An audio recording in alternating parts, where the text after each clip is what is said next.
غلام کی پوزیشن اور حیثیت یہ ہے عرب میں کہ آقا کا جوتا دھوپ سے اٹھا کر چھاؤں میں رکھتا ہے تو آقا کوڑے برساتا ہے کہ تو نے مجھے پوچھا کیوں نہیں، صرف اس بات پہ۔ وہ کہتا ہے جی وہ دھوپ میں پڑے تھے خراب ہو جائیں گے، میں نے اس لیے چھاؤں میں رکھے۔ وہ کہتا ہے تو متکبر ہو گیا، خود سر ہو گیا، تجھے اپنی اوقات یاد نہیں رہی، میرے جوتے کو میرے پوچھے بغیر تو نے ہاتھ لگایا، تیرے اندر ہمت کیسے ہوئی ہے؟ یہ ہے غلام کی رسوائی۔ جو غلام آقا کا جوتا نہیں اٹھا سکتا تھا، اب اس غلام کی حالت بدلتی ہے، دن پھرتے ہیں، حالات تبدیل ہوتے ہیں۔ حضور معراج سے پلٹ کے آئے اور آتے ہی بلال حبشی کو بلا کر کے کہا، بلال تو کون سا نیک عمل کرتا ہے؟ میں نے جنت میں تیرے قدموں کی آہٹ کو سنا ہے۔ کیا خیال ہے بلال فرش چھٹ کے فراز عرش پہ نہیں چلا گیا ہوگا؟ جو غلام آقا کے جوتے کو ہاتھ لگانے کا روادار نہیں ہے، اس کو دو جہاں کا سردار کہہ رہا ہے میں نے تیرے جوتوں کی آہٹ کو سنا ہے۔ تو ذرا تصور تو کریں ہیں کہ غلام کہاں سے اٹھ کے کہاں چلا گیا۔ آپ تاریخ پڑھیں، فتح مکہ کے دن جب حضور مکہ میں داخل ہوئے، 10,000 کا لشکر حضور کے ساتھ تھا، بڑے بڑے قریش سرنگوں ہو گئے۔ آقا کریم کے ساتھ ایک بچہ بیٹھا تھا جو حضور کا ردیف تھا۔ ردیف کہتے ہیں سواری کے پیچھے جو بیٹھتا ہے، وہ خوشی سے اچھلتا تھا، حضور اس کو روکتے تھے، اور آقا کریم اس قدر جھکے ہوئے تھے اللہ کے حضور شکرانے میں کہ امامی کا کور اونٹنی کی کوہان کو لگ رہا تھا۔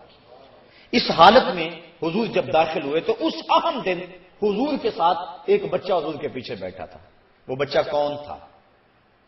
نواسا تھا، تاریخ نفی میں جواب دیتی ہے۔ کسی قریشی سردار کا بیٹا ہے، تاریخ کا جواب نفی میں ہے۔ کسی انصاری سردار کا بیٹا ہے، تاریخ کا جواب نفی میں ہے۔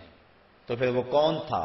وہ حضور کے منہ بولے بیٹے اور غلام حضرت زید بن حارثہ کا بیٹا حضرت اسامہ بن زید رضی اللہ تعالی عنہما۔ فتح مکہ کے دن اس اہم موقع پہ اپنے ساتھ جس کو بٹھایا وہ کون تھا؟ وہ غلام زادہ تھا، اور دنیا کو بتایا کہ محمد عربی کی فتح غلاموں کو عزت دیتی ہے اور ان کی کامیابی اور ان کی کامرانی کا دن ہے۔ ایک غلام کو یوں عزت دی، دوسرے کو کعبے کی چھت پہ چڑھا دیا، کہا بلال اذان پڑھو۔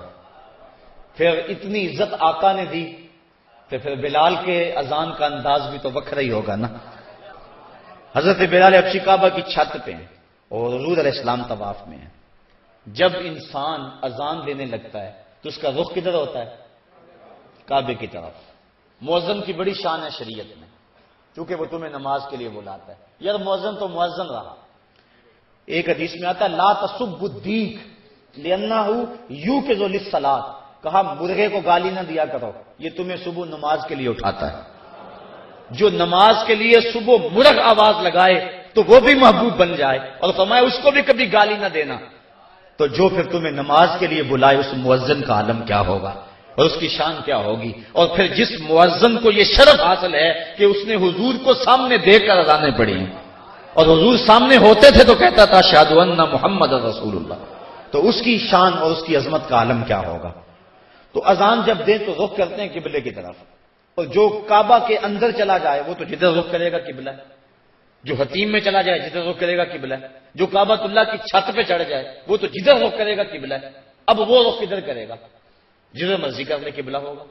حضرت بلال حبشی جدھر بھی رخ کر کے اذان دے دیتے ادھر ہی قبلہ ہوتا، لیکن حضور طواف کر رہے ہیں اور بلال حبشی نے اذان شروع کی، اور جدھر جدھر حضور جا رہے ہیں وہ رخ ادھر ادھر موڑتے چلے جا رہے ہیں۔